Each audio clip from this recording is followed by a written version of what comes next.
Esta investigación se denomina el derecho a la justicia como garantía de no repetición porque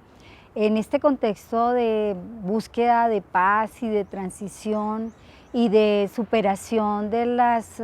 causas y las razones del conflicto armado, el derecho a la justicia esta investigación lo que busca es indagar qué tanto la satisfacción del derecho a la justicia puede constituirse en una herramienta para el fortalecimiento del Estado de Derecho, que está quebrantado por toda la violencia, y de qué manera la satisfacción de ese derecho contribuye a ese fortalecimiento del Estado de Derecho. Entonces,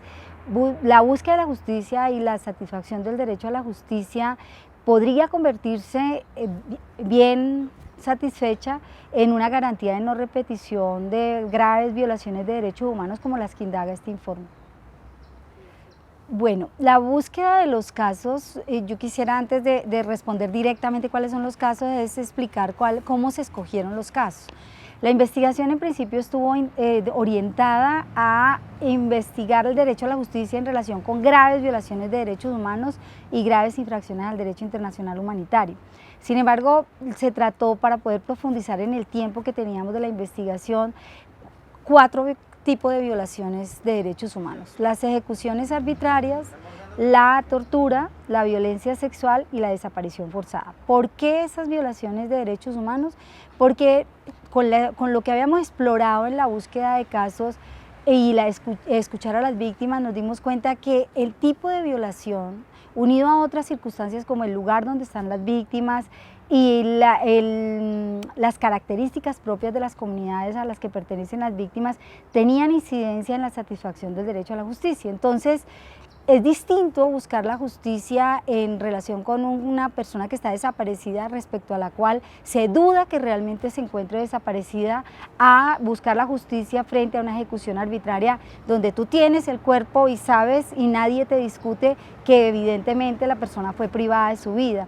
De la misma manera con la violencia sexual, donde hay un tipo de sospecha de si realmente ocurrieron los hechos, es por lo menos lo que constatamos en la investigación. Entonces poder poner en evidencia cuáles eran los retos en la búsqueda de la justicia y en la satisfacción de ese derecho a la justicia en distintos tipos de violaciones, pues eso fue lo que nos llevó a escoger